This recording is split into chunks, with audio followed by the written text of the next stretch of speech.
На ремонте Тула. Тула с двигателем от питбайка. Глушитель от какого-то советского мотоцикла.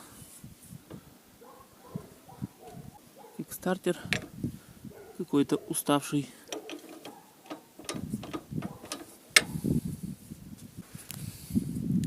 Рама вот так вот переварена.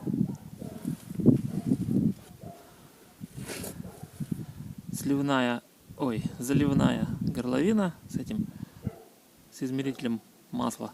Чтобы проверить масло, нужно бардачок снимать. Лапка тормоза самодельная, и она сделана не очень правильно, не очень эффективно она сейчас работает, потому что у нее рычаг вот так прямо идет. Он должен вот так вот вертикально быть. То есть тормоза тут до самого пола надо нажимать, чтобы они работали. Фара квадратная.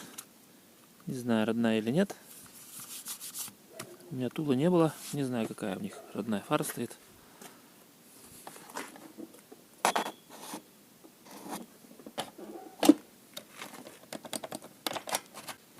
Как тут этот бак открывается?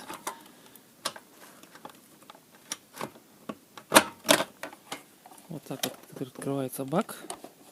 Тут их два. Правый и левый. Пробочка усталая. Какая-то, можно новую напечатать на 3D принтере. То она не держится совсем. А вот это вот держится.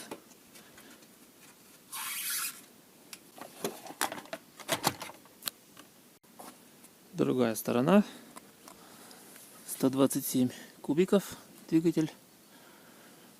Вот этот патрубок сваренный. Когда-то я его варил. Приносили мне на сварку. Работает.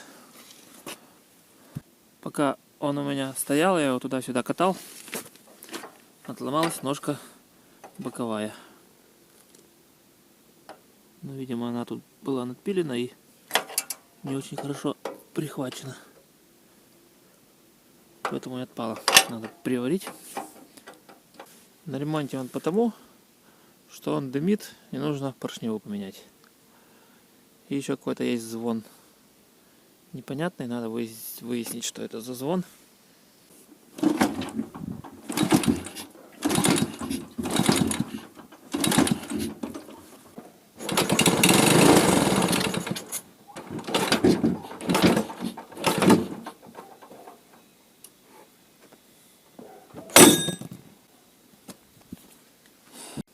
Стал запускать, и кикстартер сломался.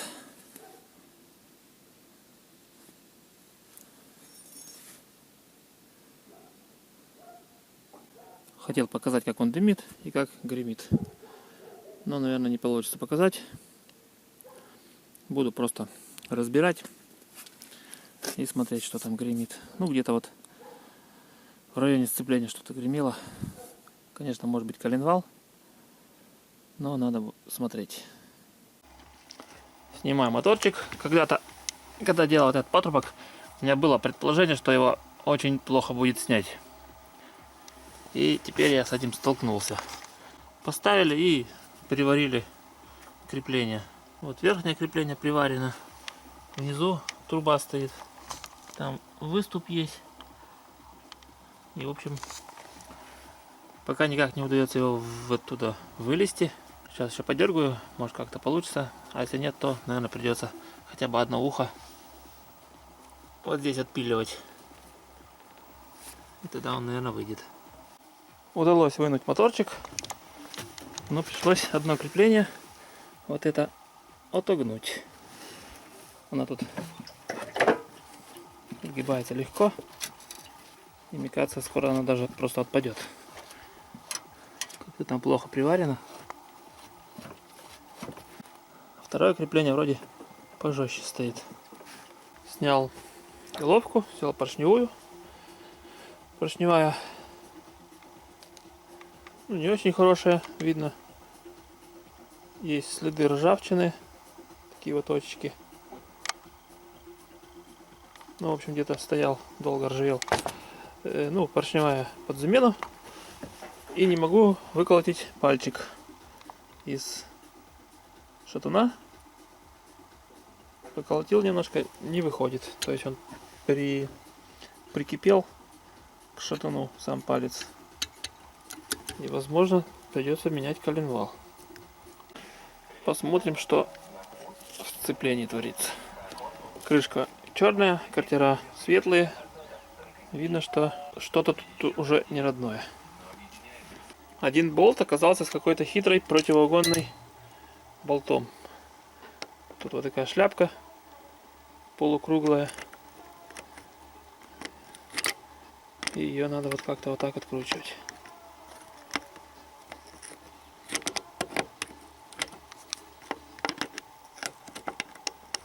Неудобно. Нет у меня такой специальной головки. Ни разу таких не видел нигде.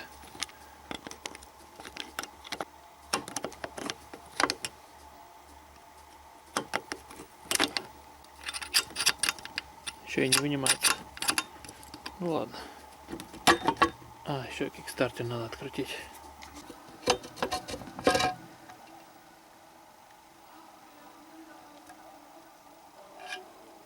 Грязненько. Шатаю сцепление и прослушивается звук, стук. Похоже на то, что коленвал, не коленвал, подшипник коленвала. Вот в этом месте не было пружинки. Тут должен такой пятачок был подпружиненный. Это канал, как бы идет канал. Масляный канал вот сюда идет, сюда, отсюда и попадает в коленвал туда. Ну, вцепление в коленвал. Тут центрифуга стоит вот под этой крышкой. И она мелкие части раскидывает по сторонам. И как бы масло фильтруется. И частички вот здесь остаются внутри. Но, видимо, эта центрифуга уже не работала. Масло туда не поступало. Поэтому и грязи в двигателе много. Через центрифугу грязь не проходит. И масло не чистится. Разобрал со стороны зажигания. С этой стороны шатаю коленвал и тоже есть люфт подшипника. Стал вынимать вал переключения передач, а он вот такой кривой. Вот. Не знаю, как я еще его сейчас выну.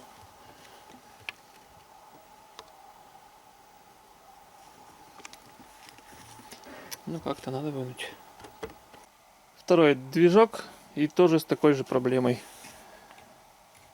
Палец прикипел к шатуну. Он тоже работал и тоже бренчал. То есть получается, что поршень верхней мертвой точки перекладывался со стенки на стенку цилиндра, и такой был звон. Тоже нужно менять коленвал. Это Альфа 125 кубиков. Причем коленвал 110 стоит, а цилиндр какой-то дефицитный на 56,5 миллиметров. 56,5 миллиметров. Поискал в интернете, что-то не могу такого цилиндра найти на 56,5 миллиметра на Альфу. Маркировка тут спилена.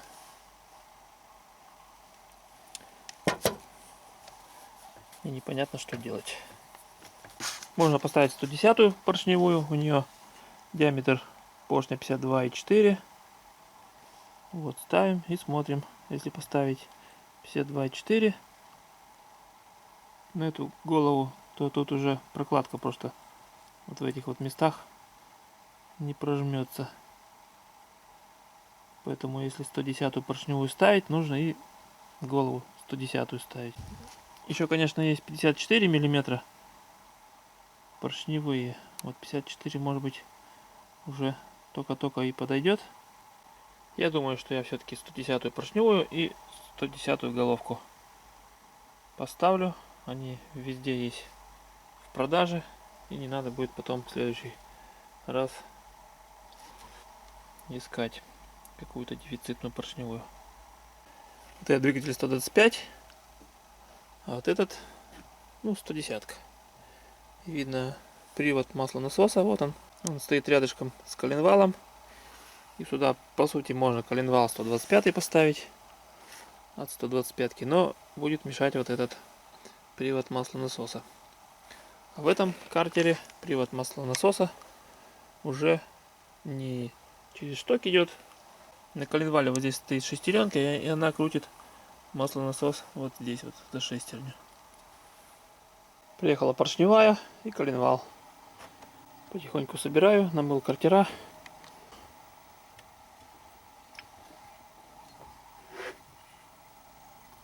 На Тулу моторчик собран. Залил пол-литра масла, было все нормально. Долил норму, ну, около литра залил. И заметил, что из вот этого отверстия течет масло. Видимо, туда закрутили очень длинный болт когда-то и продырявили картер. И оттуда сейчас сочится масло. Так как крышки боковой здесь нету, я, наверное, просто включу туда болт с герметиком. Вспомнил, что когда я разбирал этот движок, вот в этом месте как раз стоял болт. Я еще подумал, зачем он тут стоит, этот один болт. По идее, сюда должна крышка прикручиваться, а стоит болт. Видимо, для этого и стоял, чтобы масло не текло. Сейчас поставлю обратно болт с герметиком. Еще на вторичном валу, вот в этом месте, стоял подшипник вот такой, весь ржавый и сильно люфтящий. Получается, кто последний собирал этот двигатель, или не последний, уже поставили ржавый подшипник.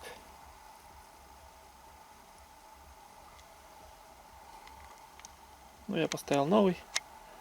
Сейчас вал будет тут хорошо стоять.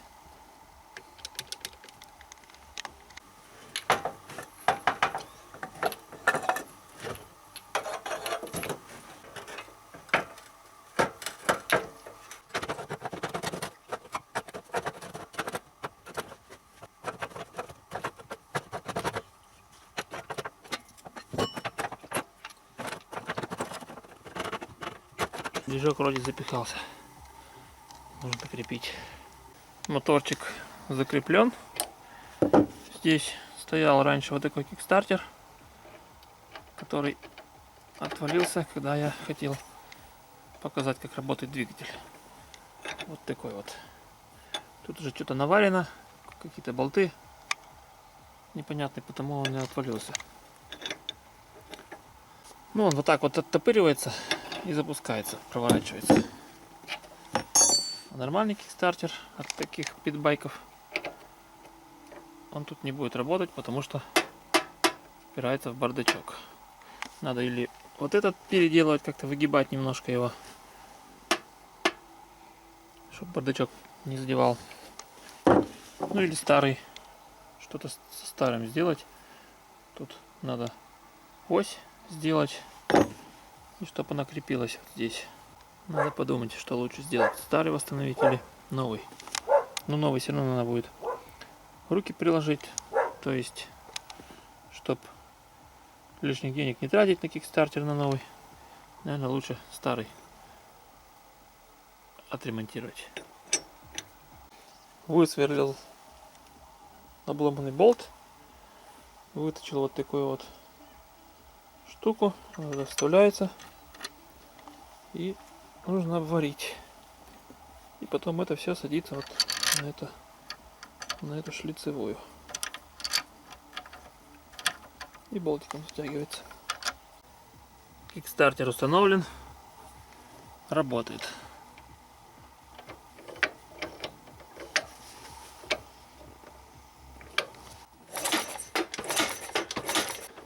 Даже искра есть. Еще остался прикрутить глушитель. И можно запускать. Первый запуск.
Движочек запустился.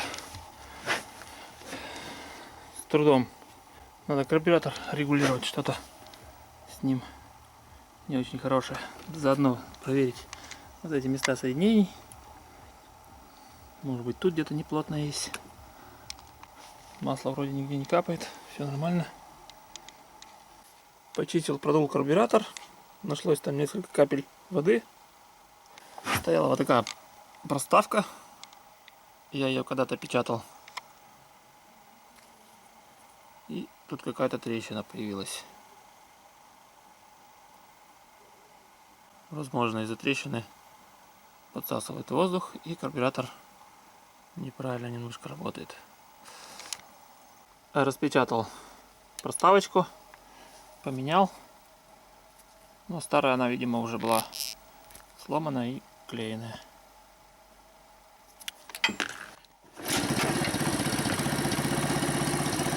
Работает.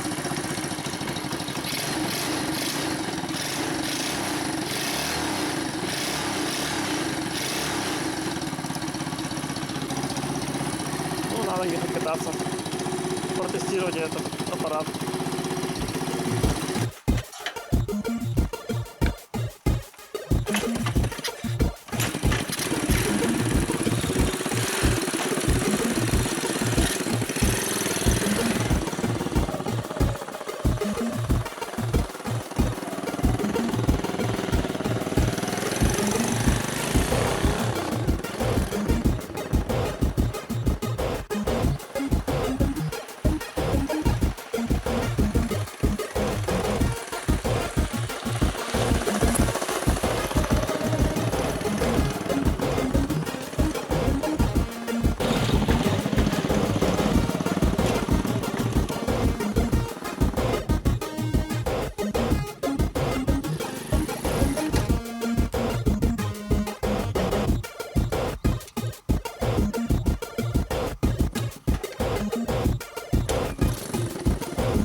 Тормоза, конечно, у него никакие, передние еле берут, а задние из-за вот этого рычага неправильного совсем не работают.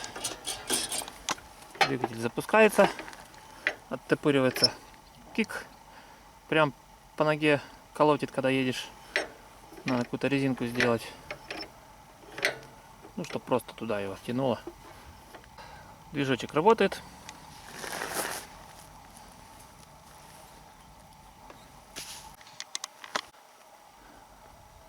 Другая сторона. 125 кубиков мопед.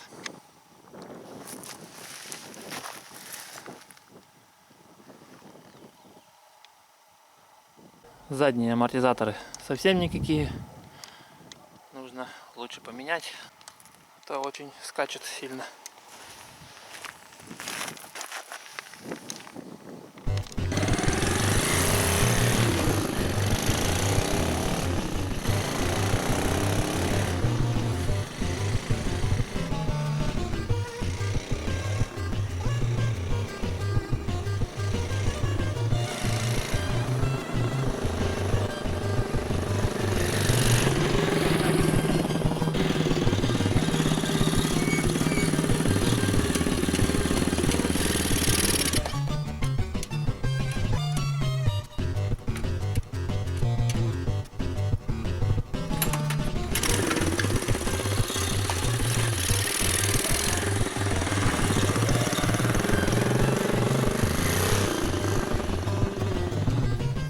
Вот двигателя особенность в коробке в том, что передачи включаются все вниз, причем с 4 на 1 он не перепрыгивает. То есть, если вниз давить постоянно, он только до 4 доходит, и потом надо обратно поднимать. А если в другую сторону, с 1 на 4 перепрыгивать, то в ту сторону он по кругу переключается. Вот такая особенность. Но это хорошая особенность, чтобы не перепрыгивать с 4 на 1. Я считаю, что это хорошо, что так сделано. На этом ремонт этого мопеда закончен. Двигатель перебран. Двигатель работает.